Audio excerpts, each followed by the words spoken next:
The Starship Odyssey, a sleek vessel built for both exploration and conflict, drifted through the cold expanse of deep space, its engines humming softly. Captain Sarah Jennings, a seasoned leader with keen eyes and a sharper mind, stood at the helm, her gaze fixed on the star-studded blackness beyond the viewport. "Anything on the long-range scanners, Ravi?" Sarah's voice cut through the quiet hum of the Odyssey's operations deck.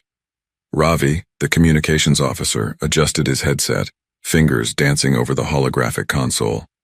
"It's mostly quiet, Captain, but there's a faint blip. It's irregular, like a coded distress signal, but not one I'm familiar with." Sarah straightened, interest piqued. "Location? Edge of the Regulus sector, uncharted territories. If it's a distress signal, it's coming from deep within a region we've not mapped." Theo, the ship's engineer and resident tech wizard, chimed in from his station. "Let me see if I can clean it up." His hands moved with practiced ease, enhancing the signal's clarity. Suddenly, the deck speakers emitted a series of harmonic pulses, complex and resonant, structured in a way that suggested a language rather than random noise. Theo's eyes lit up. "It's definitely a structured transmission. I think it's a call for help, encoded in an ancient dialect. We're looking at a high probability of it being from Virelia. My old linguistics professor would have a field day with this." Sarah leaned over Theo's shoulder to look at the spectral analysis on his screen. "Virelia? Isn't that rumored to be ruled by a monarchy? Possibly even a queen?" Ravi, still monitoring the transmissions, nodded. "Legends say Virelia is home to the Starborn dynasty. If these legends are true and this is their queen..." Sarah's decision was swift, her command resolute. "Set a course for Virelia. Prepare for potential hostilities. If a queen is in distress, it may well be a situation ripe with danger and opportunity." The Odyssey's journey to Virelia took them near the edge of a notorious asteroid field known as the Gorgon's Belt. Composed of floating debris and unstable energy crystals, it was a navigational nightmare for any spacefarer. "Zara, are you sure we can navigate through this?" Sarah asked, eyeing the dense cluster of asteroids displayed on the main screen. Zara, the ship's pilot, flashed a confident grin. "With a bit of luck and some sharp piloting, we'll make it through. Strap in, everyone, it's going to get bumpy." As the Odyssey approached the edge of the Gorgon's Belt, the ship began to shudder under the impacts of smaller debris. Zara's hands flew over the controls, guiding the ship with precision. Each asteroid they dodged seemed to be followed by an even larger one, their paths unpredictable due to the gravitational pull of the energy crystals scattered throughout the belt. Theo, monitoring the ship's shields, called out, "Shield strength at 70% and dropping. We can't take many more hits like that." Ravi watched the radar, his voice tense. "Big cluster coming up in 3, 2, 1. Zara pushed the throttle, the Odyssey's engines flaring as she maneuvered through a particularly dense cluster of asteroids. The ship grazed a large rock, sending a jolt through the hull. The crew was thrown against their restraints, hearts racing. "Nice move," Theo exclaimed, his relief palpable as he checked the systems. "Shields holding at 45%. It's now or never to clear this field." With the worst behind them, Zara found her rhythm, weaving through the asteroids with increasing confidence. The energy crystals in the field glowed ominously, casting eerie lights inside the cockpit, adding a surreal beauty to their perilous journey. Finally, as the last of the asteroids dwindled behind them, the crew let out a collective sigh of relief. The Odyssey emerged on the other side of the Gorgon's Belt, the space ahead clear, and the path to Virelia open. "We're through," Zara announced, easing back the throttle. "Everyone still with us?" Sarah nodded in approval, impressed with her pilot's skill. "Well done, Zara. Let's proceed to Virelia. Stay alert, we're not out of danger yet." As the Odyssey approached Virelia, the crew's relief from escaping the asteroid field was short-lived. The serene blue and green planet was orbited by a squadron of sleek, menacing-looking alien fighters that quickly surrounded their ship. "Unidentified vessel, you are in restricted space. State your purpose," came a stern voice over the comm system. Sarah, poised at the command console, responded with calm authority. "We received a distress call originating from this sector. We're here to assist." There was a pause, the tension palpable in the Odyssey's bridge, as the alien ships maintained their positions, their weapons clearly charged and ready. "Distress call? Stand by for verification," the voice returned, more curious than hostile now. Moments felt like hours as the crew waited. Finally, the voice crackled through again. Your claim has been verified. I am Commander Varric of the Verilian Royal Guard. Follow our lead and maintain your distance. The alien fighters shifted formation, creating a path for the Odyssey. As they approached the planet, the beauty of Virilia became apparent. Vast oceans interspersed with sprawling green landscapes and towering cities. However, the serene view from above belied the tension below. Upon landing, the crew was met by Varric, who stood tall and imposing in his ceremonial armor, flanked by guards. The Queen's palace is currently under siege by insurgents, Varric explained, his voice grave. Your arrival is timely, perhaps too timely. We need to understand your capabilities and intentions. Sarah stepped forward, meeting Varric's gaze. We specialize in crisis situations. We can help fortify your defenses, provide medical aid, and assist in tactical operations. Our intentions are to offer aid as requested by the distress call. Varric studied them for a moment before nodding slowly. Very well, I will escort you to the palace myself. There you will meet with Her Majesty's remaining loyal advisors. Time is of the essence.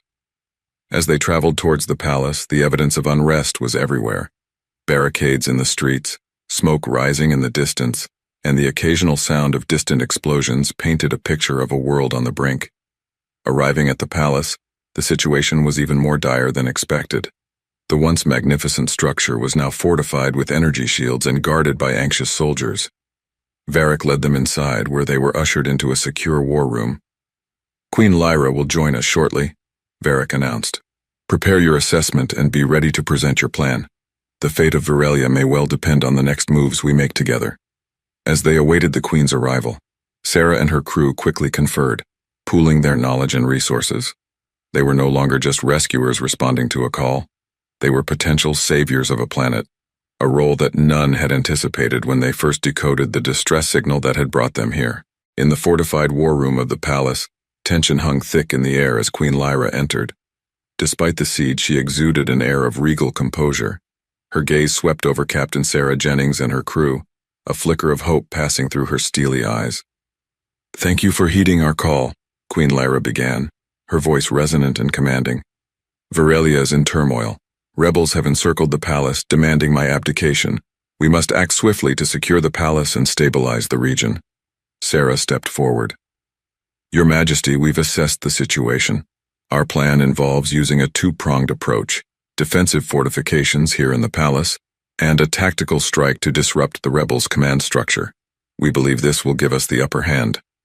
Varric, who had been listening intently, nodded in agreement. I will lead the palace defenses. Captain Jennings, your team has experience in unconventional warfare. I trust you will handle the offensive operations effectively. As they finalized their strategies, the ground shook with a nearby explosion. Time was running out. With a quick exchange of determined looks, Sarah and her crew, accompanied by a few of Virilia's loyal soldiers, moved out. The palace's underground tunnels served as their initial pathway. The narrow, dimly lit corridors echoed with the distant sounds of conflict, a constant reminder of the battle raging above. Emerging from the tunnels, Theo and Ravi set up a makeshift command center in an abandoned building close to the rebels' suspected headquarters. Using scavenged equipment, they managed to jam the rebels' communications, sowing confusion among their ranks.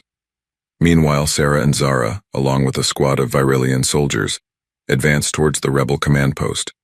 Stealth was paramount, the element of surprise their greatest asset. As they neared their target, a lookout spotted them. Instantly, the air was filled with blaster fire. Ducking behind debris, Sarah called out, "Zara, flank left! Theo, Ravi, we need a diversion!" On cue, Theo and Ravi triggered a series of controlled explosions in a nearby sector, drawing some of the rebels away from Sarah and Zara's position. Seizing the moment, they surged forward, engaging the enemy in close-quarters combat. Zara, with her quick reflexes, disabled several rebels, clearing a path to their command hub. Inside, they found crucial intelligence on the rebels' operations and their supply lines.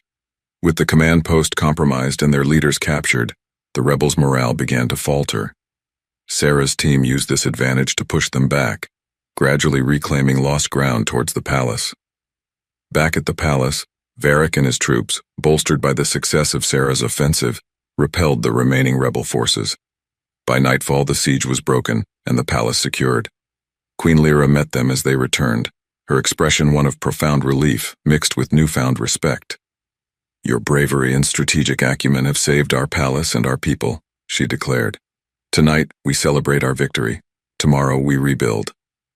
That night, as they gathered to honor their hard-fought victory, Sarah and her crew shared a moment of camaraderie and reflection.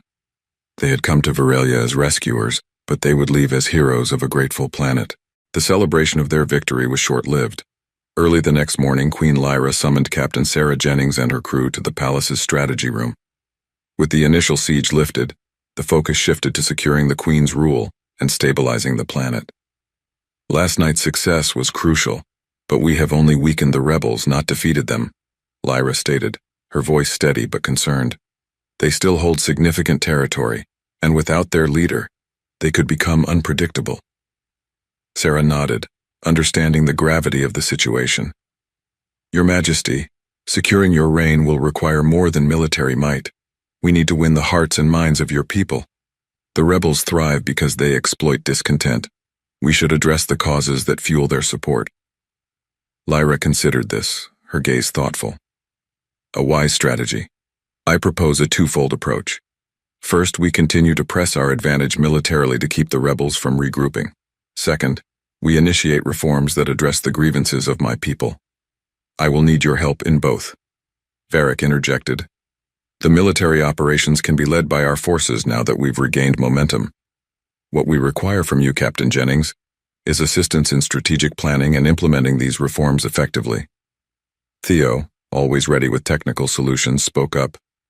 "We can start by restoring communications across the planet. If we can get your message of reform out, it could undermine the rebels' propaganda and restore faith in your leadership." Ravi added, "And I can help set up secure lines for your advisors to coordinate efforts without interference from remaining rebel factions." Queen Lyra was impressed. "Your skills are invaluable. Let us begin at once." The following days were a blur of activity. Sarah and her team worked alongside Varelian officials, using the Odyssey's advanced technology to enhance infrastructure and communications. Public addresses from Lyra, broadcasted planet-wide, spoke of unity, reform, and a renewed promise for a better future. Meanwhile, Zara assisted in training Varelian pilots, enhancing their aerial capabilities, which proved essential in quelling pockets of resistance swiftly and decisively. As reforms took hold, the public's perception began to shift. Reports of communities rallying to support the Queen and turning against the rebels became more frequent. Slowly, the planet stabilized, the chaos of rebellion giving way to cautious optimism. After weeks of intense effort, Queen Lyra held a public assembly in the capital city, broadcasted across the entire planet. Flanked by Sarah and her crew, she announced the successful implementation of several reforms and the reduction of rebel activity by over 70%. "To the crew of the Odyssey, you have been more than our allies. You have been our saviors and friends. The courage and wisdom you have shown have not only saved a queen but revitalized a world," Lyra proclaimed, her voice echoing over the cheers of thousands. With Varelia's situation stabilizing and the populace rallying behind Queen Lyra's reforms, the remaining rebel factions became desperate. Intelligence gathered by Ravi revealed that the rebels were planning a final assault to overthrow the Queen during a major public address in the palace throne room. "We must thwart this assault," Queen Lyra declared in an urgent meeting with Captain Sarah Jennings and her crew. "If they succeed, it will not only cost us the throne, but also the lives of many innocent people." Sarah nodded, her expression determined. "We'll set up a defensive perimeter around the palace. Theo, prepare surveillance drones for continuous aerial monitoring. Zara, coordinate with Varric to organize the ground forces." Theo quickly set up a network of drones that provided a live feed of the palace surroundings, while Zara and Varric efficiently deployed Varelian forces around the strategic points of the palace. On the day of the address, the palace was brimming with citizens and dignitaries, all unaware of the potential danger. The throne room, a grand hall with towering columns and shimmering light fixtures, was filled to the brim. Queen Lyra stood at the podium, her presence commanding attention and admiration. As Lyra began her speech, Sarah, positioned discreetly near the stage with her team, kept her eyes on the feeds from Theo's drones. Suddenly, one of the drones picked up movement in a sector it shouldn't have, armed individuals moving stealthily towards the palace's rear entrance. "Movement detected. Possible hostiles approaching from the west wing, Theo reported quietly into his communicator. Intercept them, non-lethal force if possible, Sarah instructed Zara and a squad of palace guards. The rebels, underestimating the heightened security, were caught off guard as Zara and her team intercepted them at the entrance. A brief skirmish ensued, and the rebels were quickly subdued and detained with minimal noise, preventing panic among the assembly. Meanwhile, inside the throne room, another group of rebels had managed to infiltrate among the crowd. Ravi, monitoring communications, picked up their covert signals. "Hostiles inside the hall," Ravi whispered urgently. "Sarah, they're disguised as civilians." Sarah scanned the crowd, her training allowing her to pick out the slight anomalies in behavior, nervous glances, hands concealed under clothing. She moved quietly, signaling discreetly to nearby guards. Together, they closed in, swiftly neutralizing the threats before any harm could come to the attendees or the Queen. With the internal and external threats contained, the assembly continued, most attendees none the wiser to the danger that had lurked among them. Queen Lyra's speech about unity and resilience seemed even more poignant given the circumstances. As the event concluded without further incident, Lyra approached Sarah, gratitude shining in her eyes. "Your vigilance has once again saved many lives today. Your team's bravery and strategic acumen have been the cornerstone of our survival and success." "That's what we're here for, Your Majesty," Sarah responded with a respectful nod. "To ensure peace and safety for you and your people." In the aftermath of the thwarted assault, a palpable sense of relief swept through Virelia. Queen Lyra's leadership was no longer contested, and her reforms began to take root, transforming the planet into a beacon of hope and resilience. As the situation stabilized, a grand ceremony was organized in the palace's main courtyard, attended by citizens from across the planet and dignitaries from neighboring star systems. The event was not only a celebration of Virelia's newfound peace, but also an acknowledgement of the pivotal role played by Captain Sarah Jennings and her crew. Queen Lyra stood at the podium, her voice resonant and clear. "Today we are not just celebrating the triumph over adversity, but also the forging of new bonds that have strengthened our world. To Captain Jennings and the brave crew of the Odyssey, you came to us as strangers and now leave as family. Your courage and wisdom have been instrumental in our victory." Turning to Sarah, Lyra continued, "I owe you my life and the stability of my reign.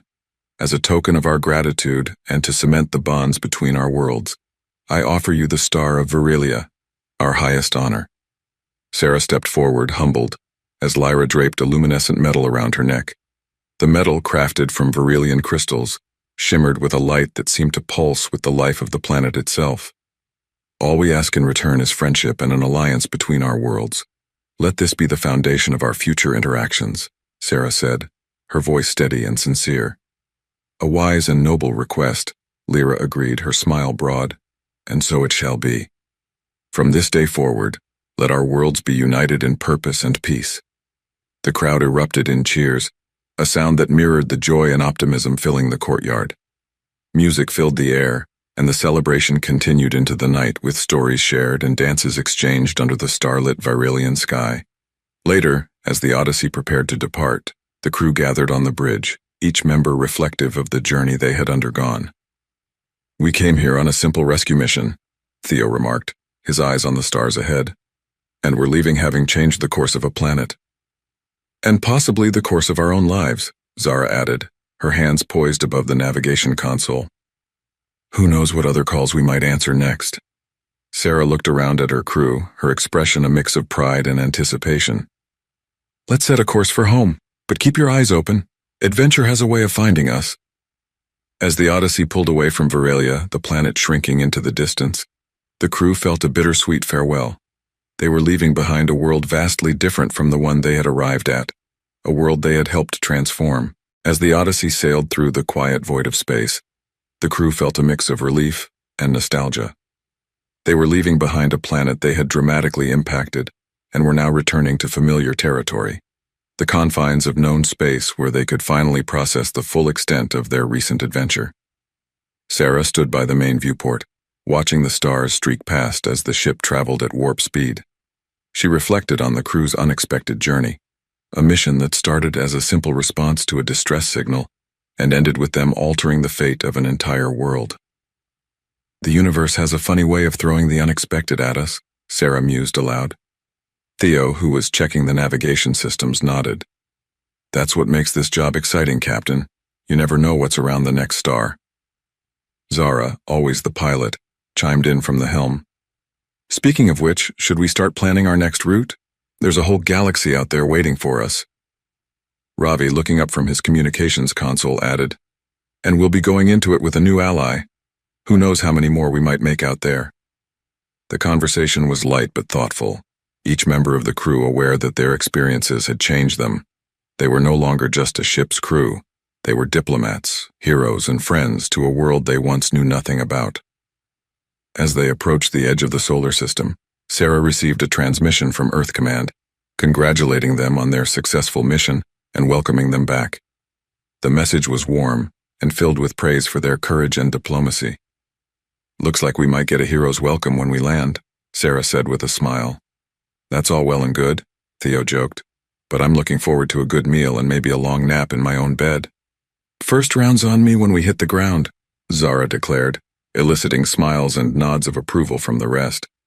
The Odyssey continued on its course, its crew ready for a brief respite. Yet each member knew that the peace would be temporary.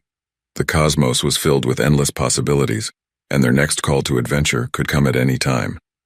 As the ship finally re-entered the Earth's atmosphere, the blue and green of their home planet filling the viewport, a sense of achievement mixed with anticipation for the future enveloped them. They had left as explorers and returned as interstellar diplomats, their lives forever intertwined with the stars they traveled among. The Odyssey touched down, and as the hatch opened, the crew was met with cheers and the flashing lights of the media, eager to capture the return of the heroes who went above and beyond the call of duty. Sarah stepped out first, the crew behind her, each ready to share their story but even more ready to embrace the next adventure, wherever and whenever it might call them.